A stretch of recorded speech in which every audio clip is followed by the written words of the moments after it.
आकाशवाणी भोपाल से प्रस्तुत है प्रादेशिक समाचार।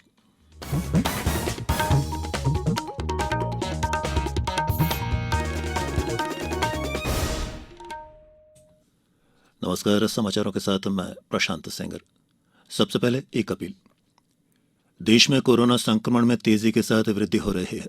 आपसे अपील है कि आप सावधान और सतर्क रहें और 15 से 18 वर्ष के किशोर और अन्य लोगों को भी टीकाकरण के लिए प्रेरित करें। कोरोना के नए वायरस ओमिक्रॉन से भी चिंताएं बढ़ गई हैं। बचाव के लिए कृपया इन 3 सरल उपायों का पालन अवश्य करें। मास्क लगाएं, 2 गज की सुरक्षित दूरी बनाए रखें और हाथ और चेहरा साफ रखें। कोविड संबंधी किसी भी जानकारी और मार्गदर्शन के लिए राष्ट्रीय हेल्पलाइन नंबर 011-2397-8046 और 1075 पर संपर्क करें। और अब समाचार सुनिए। पहले मुख्य समाचार। प्रधानमंत्री ने विश्वास व्यक्त किया है कि भारत आने वाले समय में समग्र विश्व की आशा और आकांक्षाएं पूरी करेगा। स्कूल शिक्षा विभाग ने कक्षा 10वीं और 12वीं की प्री बोर्ड परीक्षाओं की समय सारणी जारी की। प्रदेश में मिले करीब 7,000 कोरोना संक्रमित, टीकाकरण भी 10.5 करोड़ के पार। और मुख्यमंत्री ने रैन बसेरों में सुविधाएं और स्थान बढ़ाने के दिए निर्देश। और अब समाचार विस्तार से। प्रधानमंत्री नरेंद्र मोदी ने विश्वास व्यक्त किया है कि भारत आने वाले समय में समग्र विश्व की आशा और आकांक्षाएं पूरी करेगा। दावोस विश्व आर्थिक मंच शिखर सम्मेलन को वर्चुअली संबोधित करते हुए श्री मोदी ने कहा कि भारत अपार शक्ति और ऊर्जा के साथ लगातार आगे बढ़ रहा है। उन्होंने कहा कि देश ने हाल में 160 करोड़ से अधिक कोविड रोधी टीके लगाए जाने की उपलब्धि भी हासिल की है। उन्होंने कहा कि कोरोना महामारी के दौर में भारत एक धरती एक स्वास्थ्य की परिकल्पना पूरी कर रहा है और अनेक देशों को आवश्यक दवाएं और टीके उपलब्ध कराकर करोड़ों लोगों के जीवन की रक्षा भी कर रहा है। प्रधानमंत्री ने कहा कि आज भारत विश्व का तीसरा सबसे बड़ा औषधि निर्माता है।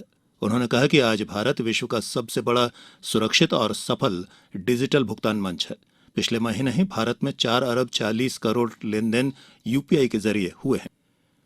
स्कूल शिक्षा विभाग ने शैक्षणिक सत्र 2021-22 की कक्षा 10वीं और 12वीं की प्री बोर्ड परीक्षाओं की समय सारणी जारी कर दी है। 10वीं प्री बोर्ड परीक्षा 20 से 28 जनवरी और कक्षा 12वीं प्री बोर्ड परीक्षा 20 से 31 जनवरी तक टेक होम के रूप में संचालित की जाएगी। लोक शिक्षण संचालक के द्विवेदी ने बताया है कि सभी विद्यार्थियों को कोविड गाइडलाइन का पालन करते हुए प्रश्न पत्र और उत्तर पुस्तिकाएं परीक्षा से कम एक दिवस पूर्व उपलब्ध कराई जाएंगी। विद्यार्थियों को बार बार विद्यालय न बुलाना पड़े, इसके लिए 2 से 3 प्रश्न पत्र एक साथ उपलब्ध कराए जा सकते हैं। कक्षा 9वीं और 11वीं के विद्यार्थी शाला बंद रहने की अवधि में प्रश्न बैंक से प्रश्न अपनी गृह कार्य कॉपी में हल कर विद्यालय आरंभ होने पर प्रस्तुत करेंगे। यही उनका प्री एग्जाम माना जाएगा। सामाजिक न्याय और अधिकारिता मंत्री वीरेंद्र कुमार आज दिव्यांगजन सशक्तिकरण विभाग के पाक्षिक ई-न्यूज लेटर का शुभारंभ करेंगे। समारोह केरल के कोझिकोड के सीआरसी परिसर में आयोजित किया जा रहा है। ये ई-न्यूज लेटर लगातार सूचना प्रवाह में मददगार साबित होगा और इससे मंत्रालय की विभिन्न योजनाओं और गतिविधियों के बारे में जानकारी मिलेगी। प्रदेश सरकार ने हाल ही में कुछ जिलों में महिलाओं के विरुद्ध घटित अपराधों में सख्त से सख्त कार्रवाई करने के निर्देश दिए हैं। मुख्यमंत्री शिवराज सिंह चौहान ने कहा है कि ऐसे प्रकरणों का निरंतर फॉलोअप किया जाए। इंदौर, सीहोर, ग्वालियर और शिवपुरी में हुई घटनाओं को लेकर गृह मंत्री ने कल वरिष्ठ पुलिस अधिकारियों के साथ एक बैठक की। इस दौरान मुख्यमंत्री ने कहा कि दोषियों के विरुद्ध सिर्फ गिरफ्तारी तक कार्रवाई सीमित नहीं होनी चाहिए। मुख्यमंत्री ने प्रकरण में अविलंब आरोप पत्र लगाने और फास्ट ट्रैक कोर्ट में मामला ले जाने के भी निर्देश दिए। जनता को जागरूक करने के उद्देश्य से मेरा मास्क मेरी सुरक्षा अभियान के तहत परिवहन मंत्री गोविंद सिंह राजपूत आज अंतर्राज्यीय बस अड्डे पर पहुंचकर यात्रियों के बीच मास्क वितरण करेंगे। इस दौरान परिवहन मंत्री यात्री बसों का निरीक्षण भी करेंगे। श्री राजपूत ने कहा कि इस महामारी से लड़ने के लिए हमें मास्क को एक बड़े हथियार के रूप में इस्तेमाल करना होगा। उन्होंने कहा कि बगैर मास्क के मिले यात्रियों को समझाइश देने के साथ ही बस ऑपरेटरों के खिलाफ भी कार्रवाई की जाएगी। समाचारों में वक्त हो चला है एक छोटे से विराम का। कोविड-19 से बचाव और सुरक्षित रहने के 3 उपाय। मास्क लगाएं, 2 गज दूरी है जरूरी, सुरक्षित दूरी रखें, हाथ और मुंह साफ रखें। प्रादेशिक समाचारों में एक बार फिर आप सभी का स्वागत है। प्रदेश में बीते 24 घंटों में कोरोना के 6,970 नए मामले सामने आए हैं, जबकि 2,106 मरीज संक्रमण मुक्त होकर अपने घर पहुंचे हैं। राज्य में सक्रिय मरीज भी तेजी से बढ़कर 35,000 के करीब पहुंच गए हैं। नए मरीजों में इंदौर के 1,890, भोपाल में 1,398, ग्वालियर में 600, जबलपुर में 593, सागर में 338 और उज्जैन में 221 नए संक्रमित मिले हैं।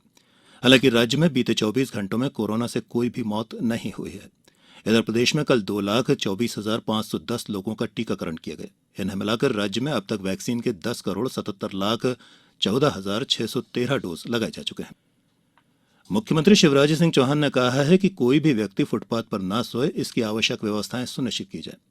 मुख्यमंत्री ने भोपाल कलेक्टर और नगर निगम आयुक्त को निर्देशित करते हुए कहा कि रैन बसेरों की सुविधाएं और स्थान बढ़ाने की आवश्यकता है, जिससे अधिक से अधिक लोग सुविधा प्राप्त कर सकें। मुख्यमंत्री कल देर रात में भोपाल शहर के भ्रमण पर निकले थे। उन्होंने शाहजहानी पार्क, हमीदे अस्पताल, रैन बसेरा, रेलवे स्टेशन, बस स्टैंड और बुधवारा स्थित रैन बसेरे का औचक निरीक्षण कर व्यवस्थाओं का जायजा लिया और वहां ठहरे लोगों से रैन बसेरा द्वारा प्रदान की जा रही सुविधाओं के संबंध में चर्चा की। मुख्यमंत्री ने रैन बसेरा में पलंगों की संख्या बढ़ाने के लिए एक के ऊपर एक पलंग की व्यवस्था करने के निर्देश दिए। भारत ने गुरुवार से फुटबॉल AFC महिला एशियाई कप 2022 की मेजबानी की तैयारी पूरी कर ली है। मुंबई, नवी मुंबई और पुणे में होने वाली इस प्रतियोगिता में 12 टीमें ट्रॉफी के लिए प्रतिस्पर्धा करेंगी। AFC महिला एशियाई कप के 20वें संस्करण में 12 टीमों को 3 समूह में बांटा गया है। ग्रुप ए में भारत, चीन, चीनी ताइपे और ईरान शामिल हैं, जबकि ग्रुप बी में ऑस्ट्रेलिया, थाईलैंड, फिलीपींस और इंडोनेशिया शामिल हैं। इसी तरह ग्रुप सी में जापान, कोरिया, वियतनाम और म्यांमार को रखा गया है। बीजिंग ओलंपिक के आयोजकों ने आज ऐलान किया है कि कोविड के कारण अगले शीतकालीन ओलंपिक और पैरालंपिक खेलों के टिकट आम जनता को नहीं बेचे जाएंगे। इस साल 4 मार्च से शुरू हो रहे पैरालंपिक शीतकालीन खेलों से पहले बीजिंग शीतकालीन ओलंपिक अगले महीने की 4 फरवरी से शुरू हो रहे हैं। और अब इस बुलेटिन के कुछ समाचार संक्षिप्त में। नीति आयोग के आकांक्षी जिले में जिला स्तरीय निबंध और वाद विवाद प्रतियोगिता आयोजित कराने के तहत आज खंडवा के श्री नीलकंठेश्वर शासकीय स्नातकोत्तर महाविद्यालय में ये प्रतियोगिताएं आयोजित होंगी। छिंदवाड़ा जिले में 16,50,000 से अधिक लाभार्थियों को कोविड-19 टीके की दोनों डोज लगाई जा चुकी हैं। मंदसौर जिले के कई एथलीट अखिल भारतीय अंतर विश्वविद्यालयीन राष्ट्रीय क्रॉस कंट्री प्रतियोगिता में विक्रम विश्वविद्यालय का प्रतिनिधित्व करेंगे। वन विभाग की कटनी रेंज की टीम ने शिकार के मामले में 6 आरोपियों को गिरफ्तार किया है। धार जिले में कोरोना पॉजिटिव मरीजों की संख्या बढ़कर 333 हो गई है। डिंडोरी जिले में सीएम हेल्पलाइन के प्रकरणों के निराकरण में लापरवाही बरतने पर 2 अधिकारियों को कारण बताओ नोटिस दिया गया है। शिवपुरी कलेक्टर ने शहर के कोचिंग संस्थानों का औचक निरीक्षण किया। निवाड़ी जिला मुख्यालय पर मास्क नहीं पहनने वाले व्यक्तियों के लिए रोको टोको अभियान चलाया जा रहा है। मुरैना में प्रधानमंत्री पोषण शक्ति निर्माण योजना के तहत विद्यालयों में स्वीकृत 123 में से 107 किचन शेड का निर्माण पूरा कर लिया गया है। राजगढ़ जिले के विभिन्न जनपद क्षेत्रों की 75 शासकीय उचित मूल्य दुकानों का विभाग द्वारा औचक निरीक्षण किया गया। और शाजापुर में 892 सैंपल की रिपोर्ट में महज 2 व्यक्तियों की रिपोर्ट ही पॉजिटिव मिली है। और अंत में इस बुलेटिन के मुख्य समाचार एक बार फिर।